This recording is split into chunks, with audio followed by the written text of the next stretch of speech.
Join the students. This is class 10th history. The romantic imagination and national feelings. तो राष्ट्रवाद का विकास जो था, नेशनलिज्म का विकास केवल वॉर या एरिया को ही एक्सपेंड करने से नहीं रिलेट करता था। इस विचार का जनरेशन जो हुआ था वो कल्चरली भी अपनी एक अहम रोल को ये निभाता था। इसमें आर्ट, पोएट्री, स्टोरी, म्यूज़िक भी शामिल थे जो कि नेशनलिज्म की फीलिंग को जनरेट कर रहे थे। और कई तरह के किस्से, कहानियाँ जो कि चला करते थे, वो सब आइडियाज़ जो है यहाँ पर कल्चरली भी डेवलप हो रहे थे। रोमानेटिक कल्चरल एक तरह का ये रेवोल्यूशन था और इसमें कई ऐसे बातें थी जो कि इसको बताती थी। नेशनलिस्ट के साथ कल्चरल रेवोल्यूशन ये जो थे, कल्चरल रेवोल्यूशन ये नेशनलिज्म के फेवर में थे। ये तर्क वितर्क या क्रॉस एग्जामिन के साथ साथ साइंस को भी इनकरेज करते थे और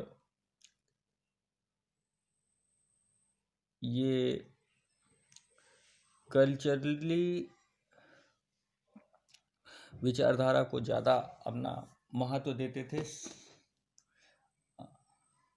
कल्चरल रेवोल्यूशन में जो है इमोशंस और कंसाइंस और कई ऐसे जो है मिस्टीरियस फीलिंग्स को जो है काफ़ी बल दिया गया था। इस रेवोल्यूशन के थ्रू उनका ये एक कोशिश थी कि एक साझा सामूहिक विरासत की जो है फीलिंग को जनरेट करना, जिसमें एक कॉमन आइडेंटिटी टाइप का या कॉमन सेंस टाइप कॉमन जो है हिस्ट्री या कॉमन कल्चर की बात यहाँ पर बने। तो जर्मन फिलोसफर्स में योहान गॉटफ्रीड जैसे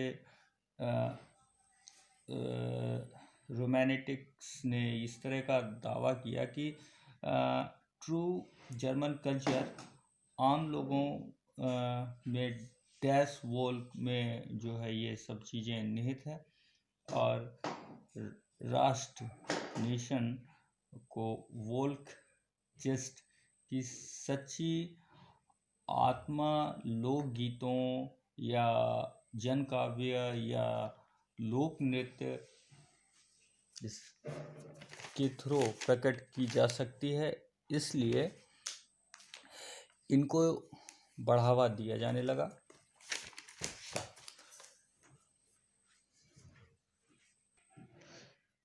यहाँ पर ये बात आती है कि जो लोक संस्कृति है, इन सभी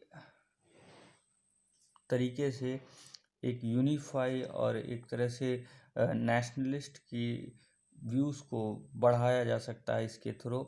तो लोकल जो लैंग्वेजेस हैं उनको भी बल दिया गया और जो कि एरिया के रीजनल अपने कल्चरल लिटरेचर्स थे उसको भी बढ़ाने की बात की गई और अपने हिस्टोरिकल हेरिटेज को वापस केवल लाना यहाँ पर उद्देश्य नहीं था, बल्कि इसको जो है मॉडर्निटी के साथ जोड़ते हुए लोगों तक पहुँचाना था। इसमें जो है ऐसे भी लोग शामिल थे जो कि इलिटरेट भी थे। वो खासकर पोलैंड पर भी लागू होता था, जिसकी 18th सेंचुरी के लास्ट में रूस, प्रशा और ऑस्ट्रिया जैसी बड़ी ग्रेट पावर्स ने डिवाइड कर रखा था। तो पोलैंड अब भी अपने लैंड एरिया में नहीं था, लेकिन जो कि वहाँ की कल्चर थी, लैंग्वेज थी, वो आज भी वहाँ के नेशनलिज्म की थ्योरी को जिंदा रखी थी। मसलन कैरोल कुर्स्पिकी ने नेशनल स्ट्रगल का अपना अपेरा और जो अब उनके संगीत थे उसका गुणगान किया था, और पोले पोलेनेस और माजूरका जैसे लोक नृत्यों को राष्ट्रीय प्रतीक के रूप में बदल दिया था।